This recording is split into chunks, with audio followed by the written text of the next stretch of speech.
इस कार्यक्रम के पुण्यार्चक हैं माता पिता श्रीमान रूपचंद जी जैन, श्रीमती कमला जैन, दिनेश जैन, रेखा जैन, दिवेश जैन, दिशा जैन, गंगवाल परिवार, प्रवासी मुंबई, निवासी ब्यावर।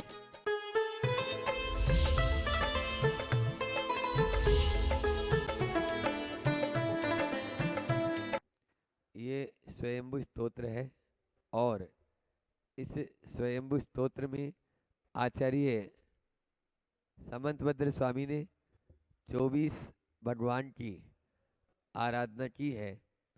अभी 21वें तीर्थंकर नमीनाथ भगवान की आराधना चल रही है और 2 श्लोक के माध्यम से आचार्य भगवान ने बहुत ही अच्छे से बताया कि स्तुति किसे कहते हैं, स्तुत्य कौन है और स्तोता कौन है।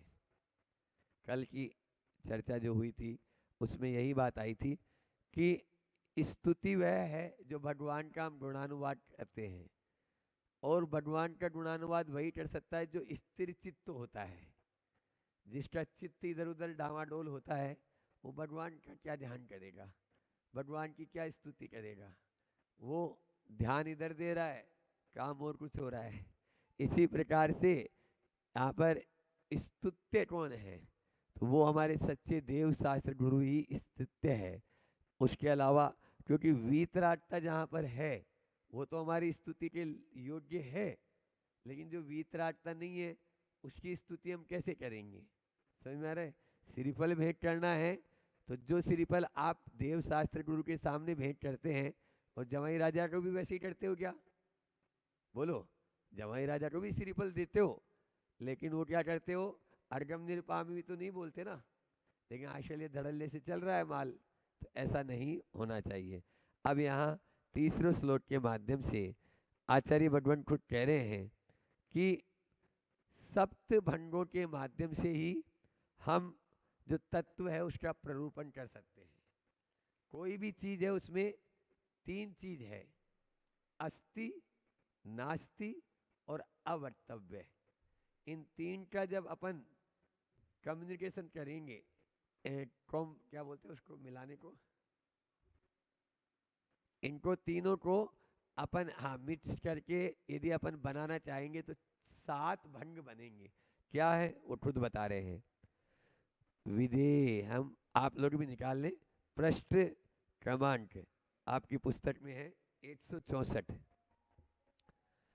विधेयम वार्यम चा नुभय भुभयम मिश्रमपि तद विशेषे प्रत्येकम नियम विषयश्चा परिमिते सदा न्योन्यापेक्षे सकल भुवन ज्येष्ठ गुरुणा त्वया गीतं तत्त्वं बहुन विवक्षे तरवसात।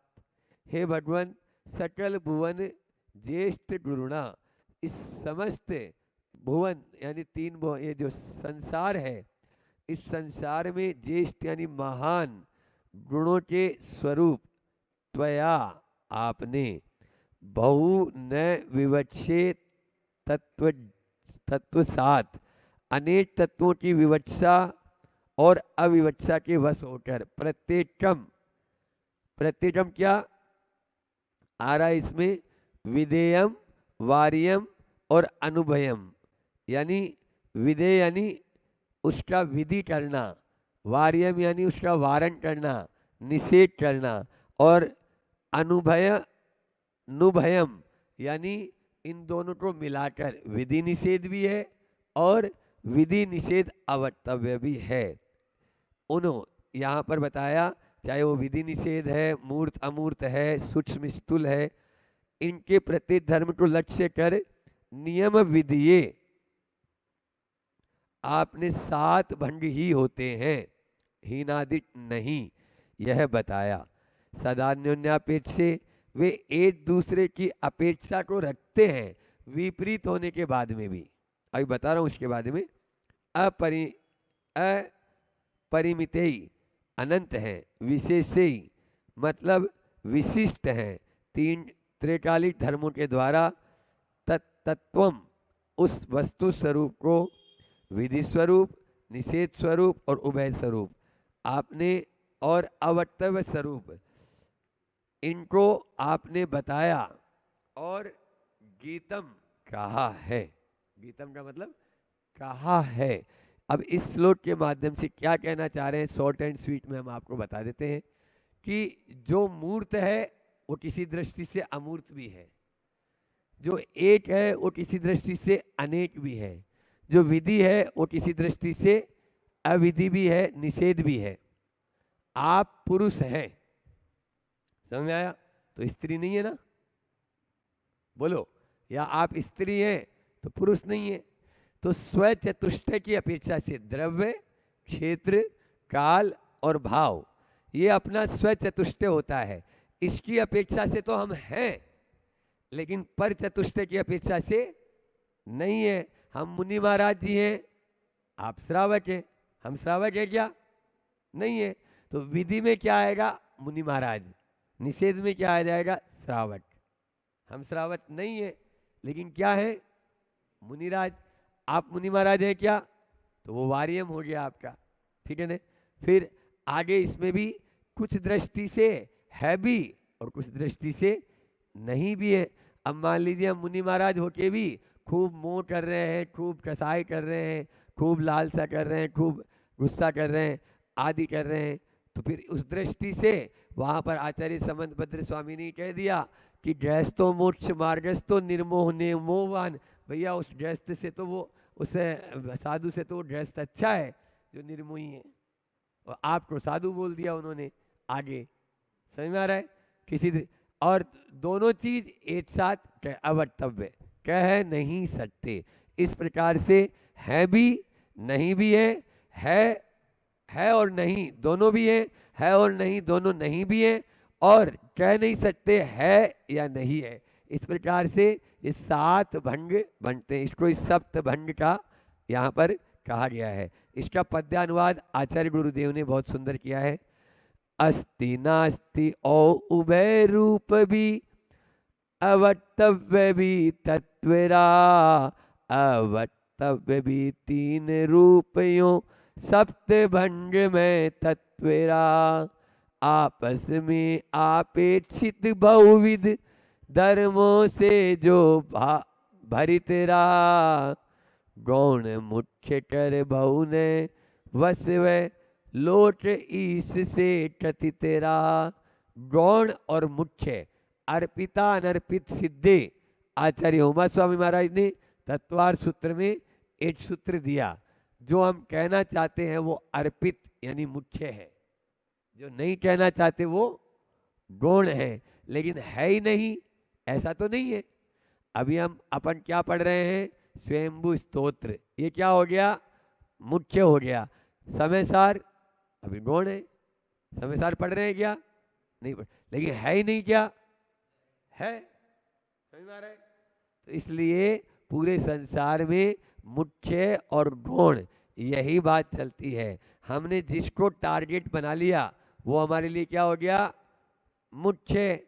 और जिसको हमने टारगेट नहीं बनाया वो क्या हो गया? गौण।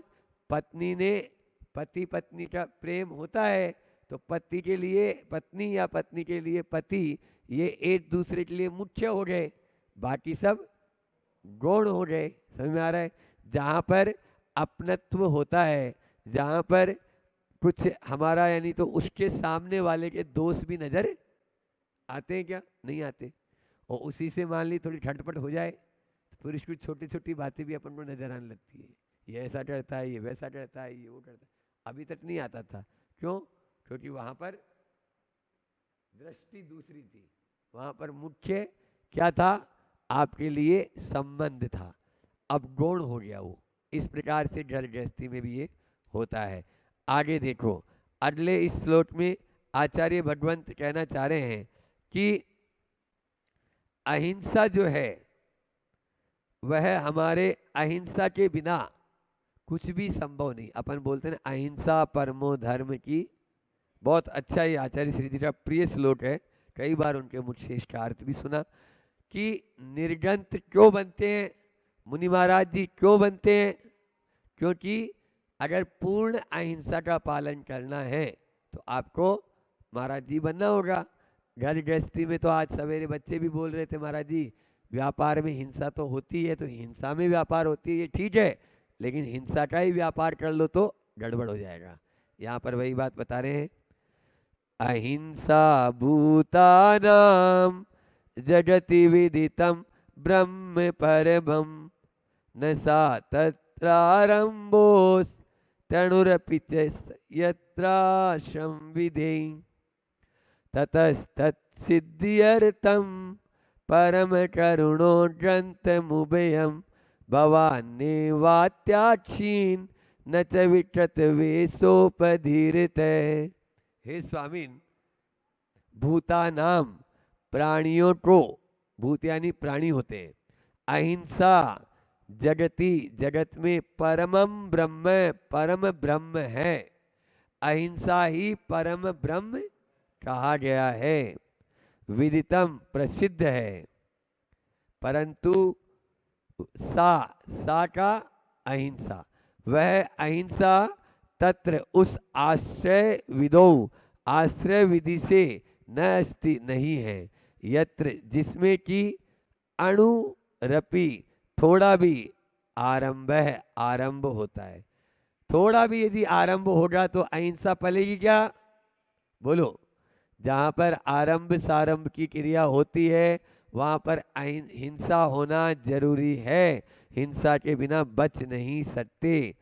यत्र जिसमें कि थोड़ा भी हिंसा वो आरंभ है, तो इसलिए तत्सिद्ध्यर्थम, वह अहिंसा धर्म की सिद्धि के लिए परम करुण है, परम दयालु होकर भवानेव आपने ही उभयम यानी बाह्य और आभ्यंतर, उभय यानी दो, दोनों प्रकार के परिजय का, ग्रंथ में यानी परिजय गांठ का आत्माक्षित छोड़ा है, और विकृत वेशोपधीरत न अभवत, वह यथाजात लिंग जो वेश है उसको धारण करके अगर नहीं हुए तो आप हिंसा का पालन, अहिंसा का पालन नहीं कर सकते, वहां तो हिंसा ही होगी।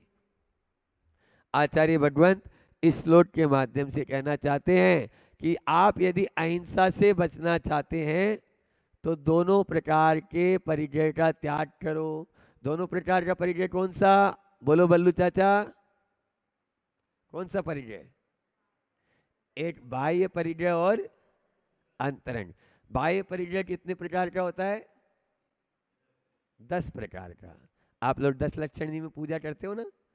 परिजय 24 भेद त्यागे करे मुनि राज जी। तीसना, फिर आगे की लाइन छोड़ दो, इतना तो याद रखो, करते हो ना। तो 24 प्रकार का परिजय होता है, 10 प्रकार का होता है बाह्य परिजय और 14 प्रकार का अंतरंग परिजय। इस 24 प्रकार के परिजय का त्याग किए बिना अहिंसा का पूर्ण रूप से पालन नहीं हो सकता। लेकिन आज परिजय लादे हुए हैं और बोलते हैं हम तो हिंसा करते ही नहीं। जहाँ परिजय है वहाँ हिंसा है। यहाँ तक कि यदि हम एक शास्त्र से ज़्यादा दूसरा शास्त्र रखेंगे तो उसका शोधन नहीं होगा, उसमें भी जीव पड़ेंगे। समझ में आ रहा है? इसलिए भैया मंदिर वाले जाने, मंदिर में आप लोग रखो, महाराज जी के पास में ज़्यादा रहेगा तो उसका तो फिर दोस्त तो लगेगा, कुछ भी करो। तो ये हमारे लिए बताया और आपके लिए भी कि आप उस हिंसा से जितना बच सको उतना बचें, विवेक के साथ में काम करें। मान लीजिए आटे के अंदर इल्ली आ गई, अब कोई बात नहीं, इल्ली आ गई तो आप वो आटा नहीं फेंकेंगे, उसको छाना। अब छानने के बाद जो सामने जीव नज़र आ रहे हैं, गेहूँ छाने, चना छाना, चना वगैरह बीना, तो उन जीवों को ऐसे रोड के ऊपर तो मत फेंको, नाली में तो मत फेंको, उनको किसी खंबे के या पेड़ के सहारे डाल दिया तो उनका भी आगे जो है हो जाए। इस प्रकार से आप यह कर सकते हैं विवेक के साथ में। लेकिन आज तो सीधा सीधा घर गृहस्थी में वो आता है ना, पंप सा आता है, क्या बोलते हो आप लोग? हाँ, क्या नहीं नहीं, उसमें जो दवाई वगैरह डाल के छिड़कते हैं वो दवाई, स्प्रे स्प्रे स्प्रे करते हैं, उससे बचना चाहिए। हाँ बस 5 मिनट में आता हूँ, बोलो। चलिए, इसका पद्यानुवाद बहुत अच्छा। अणुभर बीव सड़ारंभ ही वा, दया वह नहीं रहे, जीव दया सो परम बड़ा है, जग में बुद्ध जन वही कहे, अतः दया की प्राप्ति ये तू प्रभु, करुण भाव से पूर रहे, उभय संग तज बनो दिगंबर, विकृत वेश से दूर रहे। यानी विकृत वेश यानी केवल वेशधारी हमको महाराज नहीं बनना। सांप ने छोड़ी कैचुली, विष तो छोड़ो, वस्त्र छोड़े विष तो छोड़ो। इसलिए जैसे सांप कैचुली तो छोड़ देता है अभी इन दिनों में, लेकिन उसके अंदर में विष छोड़ेगा तभी वह होगा।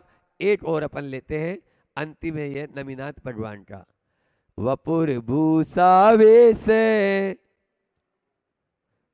व्यवधिरहितं शांत करणम, यतस्ते संचष्टे स्मर सर विधातंच विजयम, बिना भीमे शस्त्रे हृदय हृदयामर्ष विलयम, ततस्तम निर्मोहा शरणमसि न शांति निलय। इस अंतिम श्लोक में आचार्य समंतभद्र स्वामी यहाँ कहना चाह रहे हैं कि आपका जो शरीर है वो वीतरागता को प्रकट कर रहा है, क्योंकि आप निर्गंत वेश को धारण कर चुके हैं। क्यों आपने भूषा वेशा व्यवधि रहितम, आभूषण आदि से वस्त्र आदि से रहित हो गए। शांत करणम, आप बिल्कुल, आपके जब शरीर को देखते हैं तो बिल्कुल शांति का अनुभव होता है। और क्या है, स्मर सर विषातंक विजयम, स्मर यानी होता है काम, काम और जो है काम के बाण उनको भी आपने जीत लिया है, विष को जीत लिया। और भयंकर शस्त्रों के बिना अदय हृदयामर्ष विलियम, निर्दय हृदय संबंधी क्रोध के विनाश को संभ्रष्टे कह रहा है। तथा इसलिए तुम आप निर्मोह मोह रहित शांति निलय है। मकान का नाम तो आप लोग रख लेते हो शांति निलय, लेकिन यहाँ पर ये शांति निलय तभी हो पाएंगे जब हम उन कर्मों को वश में कर पाएंगे। कर्म क्षय से उत्पन्न होने के कारण हे प्रभु आप ही हमारी शरण हैं, इसलिए हम सब शरणम असि आपके शरणभूत हुए हैं, आपकी शरण हमें प्राप्त हुई है। हे प्रभु आपने काम को जीता है और मोह को जीता है, इन दोनों को जीत लिया, इसलिए हम आपकी शरण ग्रहण करते हैं। जो वीतराग होते हैं वे ही ये कर सकते हैं। पद्यानुवाद आचार्य भगवान ने बहुत अच्छा यहाँ पर किया है। भूषण वसनादिक से रीता, नग्न काय तब यो गाता, जीता तुमने काम बलि को, जित इंद्रिय हो जाता, तीक्ष्ण शस्त्र निज उर में स्थित, अदय क्रोध का नाश किया, निर्मोही हो अतः शरण दो, शांति सदन में वास किया। जो कुरूप हो, जो कुरूप हो वो पहने वस्त्र, और जो डरे और डरावे वो रखे अस्त्र शस्त्र। अरे हमारे प्रभु तो सर्वांग सुंदर हैं, इसीलिए तो वो दिगंबर हैं, इसीलिए तो वो दिगंबर हैं। ऐसे गुरु और ऐसे प्रभु के चरणों में हम सब नमोस्तु करते हुए कि हे प्रभु आपने तो उस स्वरूप को प्राप्त कर लिया, हम भी उस स्वरूप को प्राप्त करें। इसी भावना के साथ जीवन को निर्दोष बनाना होगा, तीर्थंकर बनना है तो सप्तशील की ओर मुड़ना होगा, और तीर्थंकर बनना है तो अष्ट प्रवचन मातृकाओं की ओर झुकना होगा। बात चल रही है और अभी काफ़ी लंबे समय तक कुशील की बात, ब्रह्मचर्य की बात चली। आज से प्रारंभ करते अपन परिग्रह का आग्रह छोड़ना होगा। परिग्रह का आग्रह छोड़ना होगा, उसकी अपन आज से बात प्रारंभ कर रहे हैं। और संभाजी नगर में आए हैं, तो संभाजी नगर की व्याख्या अभी 1 मिनट पहले मैंने बना तो पहले था नहीं, पर आप लोगों का पुण्य है और आप लोगों के पुण्य से यहाँ पर आ भी 2 मिनट पहले संभाजी, क्योंकि प्रकरण भी वही चल रहा है और आप लोग उस प्रकरण के अनुसार से उस बात को मैं जोड़ देता हूँ कि सबको अपना कल्याण करना है कि नहीं करना है? करना है। सबको अपना कल्याण करना है, तो उस कल्याण का मार्ग प्रशस्त कर रहा हूँ। उस कल्याण के मार्ग को आपको बता रहा हूँ। संभाजी नगर वालों सुन लो, संभाजी का स कह रहा है, संभाजी का स कह रहा है, संपत्ति के क्षेत्र में रुक जाना, उसी में कल्याण होगा। संभाजी का स कह रहा है, संपत्ति के क्षेत्र में रुक जाना, उसी में कल्याण होगा।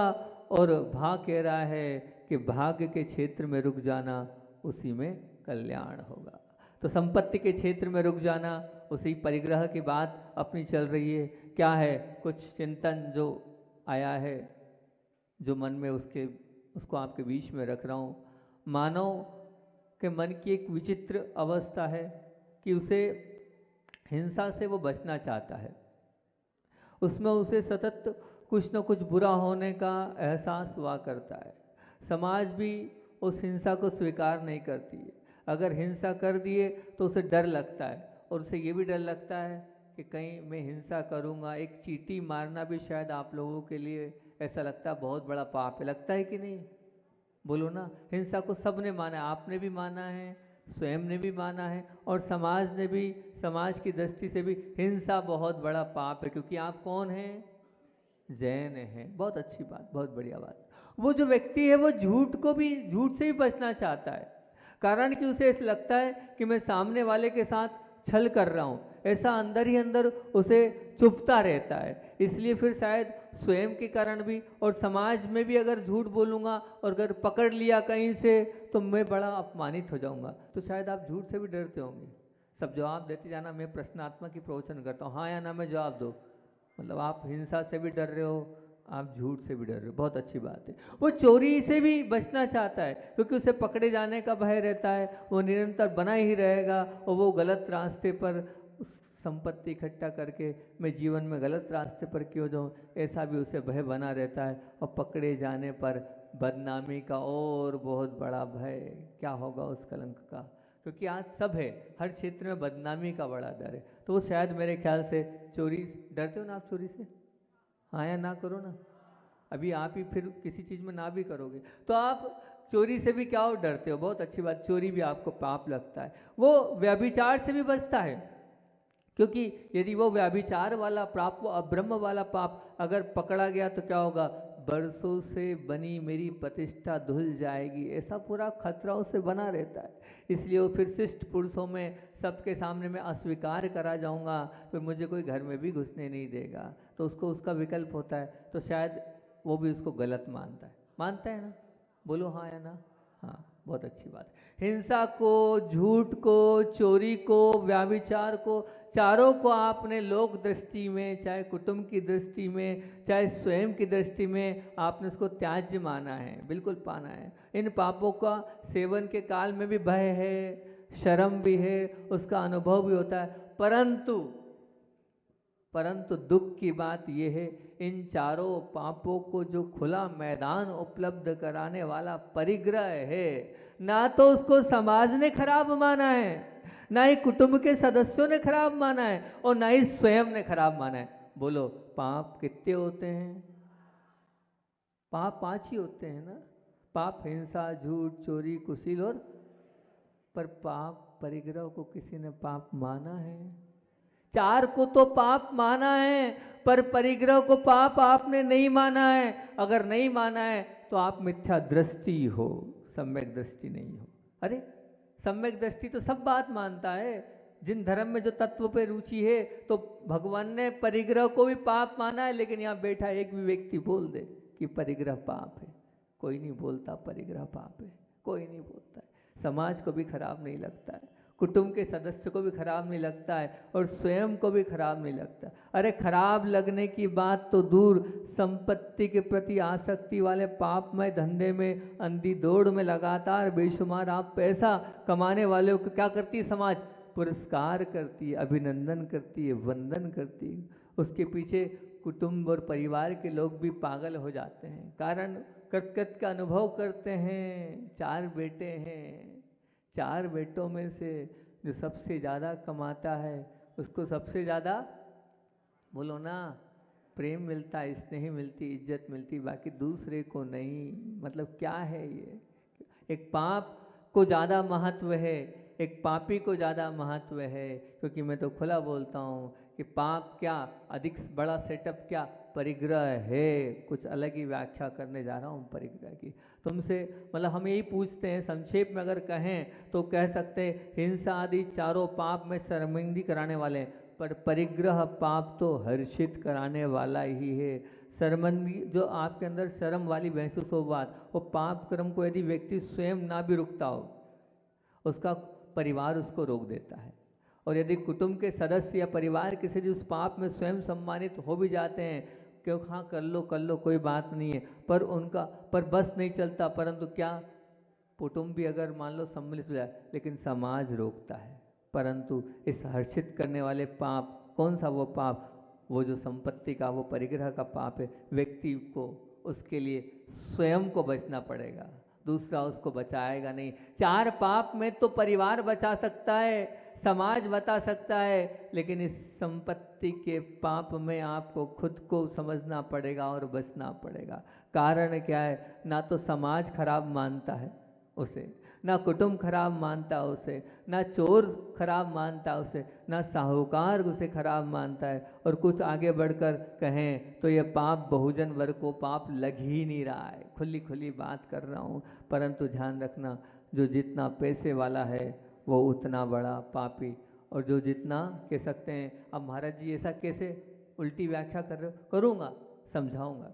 यदि संपत्ति के पीछे भयानक आसक्ति और उस आसक्ति के कारण धंधे के क्षेत्र में गलाकोट, स्पर्धा, वो कंपटीशन पाप रूप नहीं लगी, बल्कि क्या लगे आपको? विकास का कारण मान ले, तो उस क्षेत्र में पांव रखने के में तुम्हें अधिक सत्व विकसित करना पड़ेगा। बिल्कुल करना पड़ेगा। मतलब क्या, भूख का दुख तो भोजन से शांत हो सकता है, कोई बात नहीं।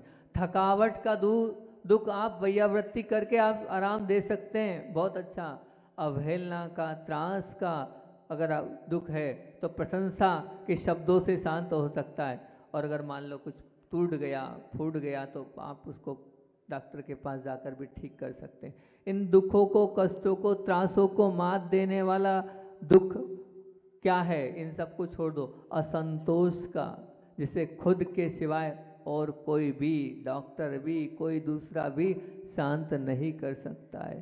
संतोष के लाभ और असंतोष के नुकसान के विषय में आपको बहुत सजग और समझना पड़ेगा, क्योंकि तुम्हें हम जबरदस्ती संतोषी नहीं बना सकते, 3 काल में नहीं बना सकते। इस असंतोष जन्य दौड़ में आप रुके नहीं तो ये समझना आपका जीवन नीचे की ओर ही जाने वाला है, बिल्कुल नीचे की ओर ही जाने वाला है। क्योंकि अभी ये बात स्पष्टता समझनी होगी कि पैसा के बिना काम चलता नहीं है। महाराज जी, आप तो घर बार छोड़ के बैठे हो और आप उसी चीज़ के लिए बोल रहे हो। विपुल संपत्ति प्राप्त करने के लिए दौड़ना ही पड़ेगा ही पड़ेगा। तो फिर अब आप बताओ, हम जीवन को कैसे निर्धारित करें? आपने तो कह दिया परिग्रह पाप है, हम भले पाप नहीं मान रहे, तो कोई रास्ता बताओ ना, जिसके माध्यम से हम अपने जीवन को इस पाप से भी बच सकें, अपने आप को बहुत अच्छा और बहुत महान बना सकें। बहुत अच्छी बात है। प्रश्न तो है, सभी का प्रश्न होता है कि संपत्ति के क्षेत्र में पाप बोल दिया, लेकिन हम पाप स्वीकार नहीं करें तो क्या करें? तरीका दे देता हूँ मैं आपके बीच में। मैंने उसको पाप बोला है तो उस पाप का निर्धारण करने का भी तरीका देता हूँ कि संपत्ति तुम्हारे ऊपर आधिपत्य ना जमा दे, तुम्हारे जीवन के अच्छे और महान जीवन को वो पाप में ना डाल दे। उस पागलपन से बचने के लिए आपको 2 विकल्प दे रहा हूँ, 2 विकल्प दे रहा हूँ।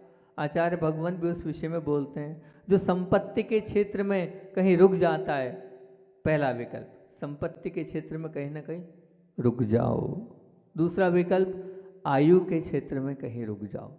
दूसरा विकल्प क्या है? आयु के क्षेत्र में कहीं रुक जाओ। क्योंकि आचार्य भगवान ने एक बार हम लोगों की चर्चा चल रही थी तो आचार्य ने कहा life is divided by 4 parts.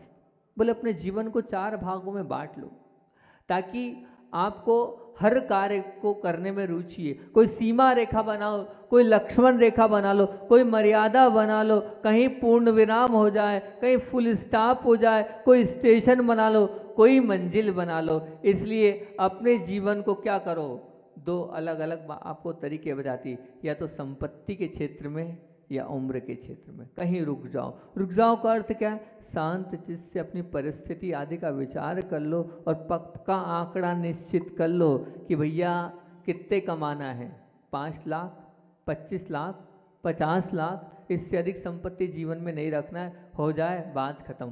कोई एक संपत्ति के पीछे आप अपना कुछ न कुछ तय कर लो। हमारा जी संपत्ति नहीं कर पा रहे, कोई बात नहीं, हमें तो करोड़ों अरबों कमाना है, छूट दी, अरबों कमाओ। उम्र के क्षेत्र में खुलाओ, 45 वर्ष, 50 वर्ष, 55 वर्ष, 65 वर्ष, बस यहाँ तक करूँगा, उसके बाद नहीं। या तो संपत्ति के क्षेत्र में आंकड़े बना लो या उम्र के क्षेत्र में आंकड़े बना लो, तो फिर आप उतने समय तक करते भी जाओगे तो परिग्रह का दोष नहीं लगेगा। एक सीमा रेखा तय कर लोगे या तो संपत्ति की आयु की, तो निश्चित मान के चलना वो आपका जीवन प्रसन्नता में बन जाएगा। अभी से ही इस संबंध में सीमा तय कर लेने से तुम्हारी प्रसन्नता अक्षुण्ण बनी रहेगी, तुम्हारे अंदर एक अलग ही अनुभव होगा। क्योंकि ध्यान रखना, एक बात और अच्छे से बताता हूँ कि पुस्तक चाहे 500 पृष्ठों की लिखनी हो, परंतु सीमा रेखा तय हो जाने से लेखक को तनाव नहीं रहता, भैया 500 पेज तक ही लिखना है, इतने में अपने चिंतन को खत्म करना है। वो ओलंपिक में दौड़ने वाला जो है उसको पता है 2000 मीटर हमें दौड़ना है, तो उसको उसकी सीमा रेखा निश्चित है, तो वो जो धावक है दौड़ने वाला है वो अनावश्यक तनाव में रहता। मंजिल पता है ना 2000 मीटर, बस 2000 मीटर तक मुझे दौड़ना है बस। और मान लीजिए कोई पहाड़ पर चढ़ना है, उसे मालूम है वो चोटी वो है, वो साहस के साथ वो पर्वतरोही चढ़ जाएगा, उसकी सीमा रेखा निश्चित है। बस आपको भी आज यही कहना चाह रहा हूँ मैं कि अपनी एक सीमा रेखा तय कर लो। सीमा रेखा तय कर लोगे तो बहुत अच्छी बात है। हम जो लक्ष्य तय करते हैं वहाँ तक पहुँचना ही है, ऐसा नहीं, बिल्कुल ये तय नहीं कि ऐसा वहाँ तक पहुँचना ही है, लक्ष्य के आगे नहीं बढ़ना है, ये भावना है। वहाँ तक पहुँचना है, ज़रूरी नहीं है कि वहाँ तक पहुँचे आप। जैसे मान लीजिए, फिर से इसी उदाहरण को दे रहा हूँ, तीनों बात जो अभी बोली मैंने कि 500 पृष्ठों की पुस्तक लिखने वाला अगर 450 पृष्ठ उसने लिखे तो क्या होगा, वो नुकसान उठाएगा। 50 पेज नहीं लिखे ना, नहीं, 500 की बात थी, आपने 50 क्यों नहीं लिखे, बिल्कुल ठीक नहीं है।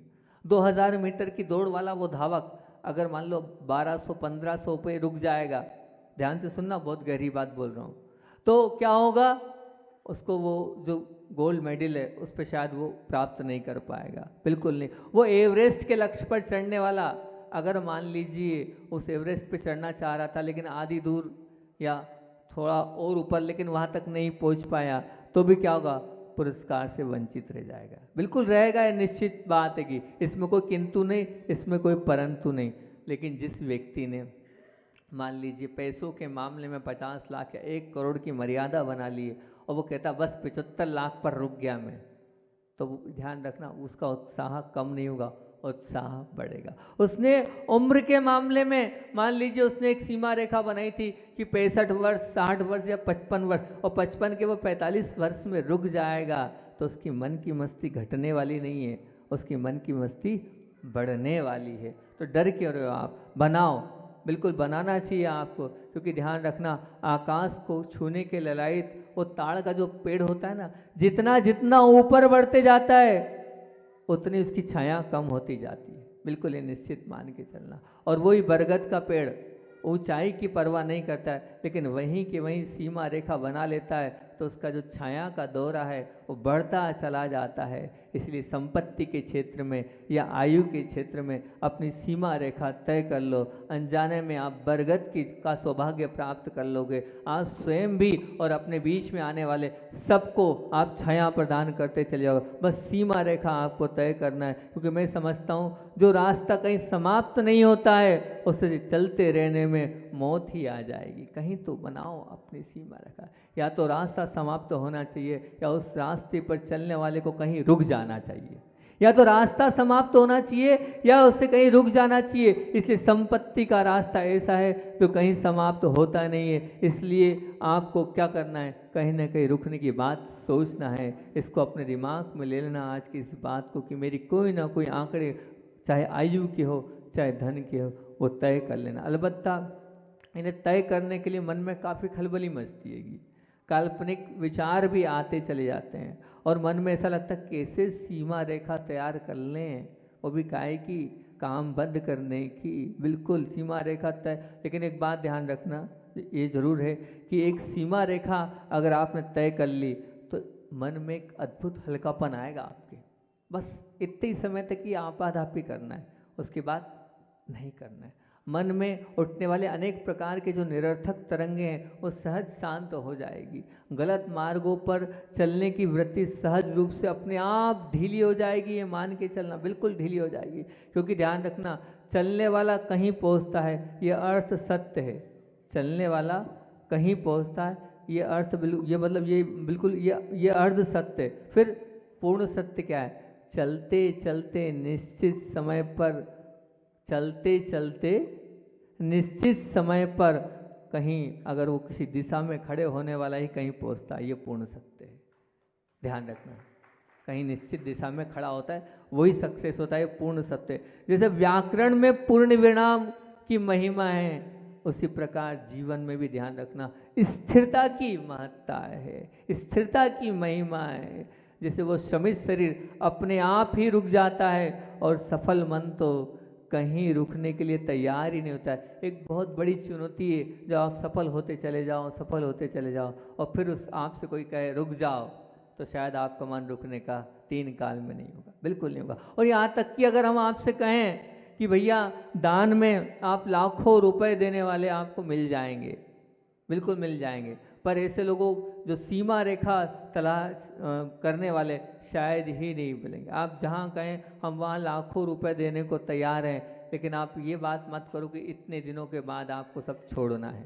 बताओ तैयार है कोई यहाँ पर एक आदमी कि हाँ महाराज जी हम तैयार हैं, अपनी कुछ लक्ष्मण रेखा, अपनी कुछ सीमा रेखा बना लेंगे और इतने साल के बाद सब व्यापार धंधा नौकरी। अरे वो सरकार ने भी रिटायरमेंट इसीलिए तो दिया है कि बस अब आप धर्म करो और अपना कल्याण करो, इसीलिए तो रिटायरमेंट दिया है। लेकिन आपका रिटायरमेंट कब होगा बताओ तो, विचार किया कि नहीं? बोलो बड़जत्य जी, किया कि नहीं किया कि वही चलता रहेगा?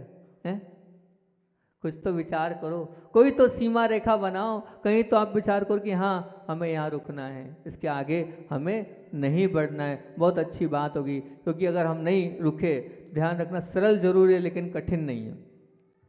सॉरी, कठिन जरूर है। क्या आप चाहेंगे तो कठिन है, लेकिन आप चाहेंगे तो वो सरल भी है। वो आपकी स्वयं के हाथ में आपको कैसे बनना है। अपने खुद के पैसे को, अपने खुद के जीवन को अगर आपको अच्छा बनाना है तो बिल्कुल ये मान के चलना कि दुनिया तो क्या कहती है, दुनिया यही कहती है, दुनिया में ऐसा ही सूत्र है क्या, आय ही राजा है पूंजी नहीं। आय ही राजा है, पूंजी नहीं है राजा। क्योंकि इन कहते हैं कि income is the king net the capital, मतलब नॉट द, जो पैसा है वो कुछ नहीं है, इनकम सब कुछ हैगी। लेकिन ध्यान रखना, यदि नई आवक बंद हो जाए, फिर भले ही तुम्हारे पास लाखों की पूंजी हो, तुम राजा नहीं हो सकते। तो फिर क्या हो, तुम भिखारी हो। ये आप लोगों की बिल्कुल बैठी हुई पक्की धारणा है कि नहीं? धारणा, बिल्कुल धारणा है।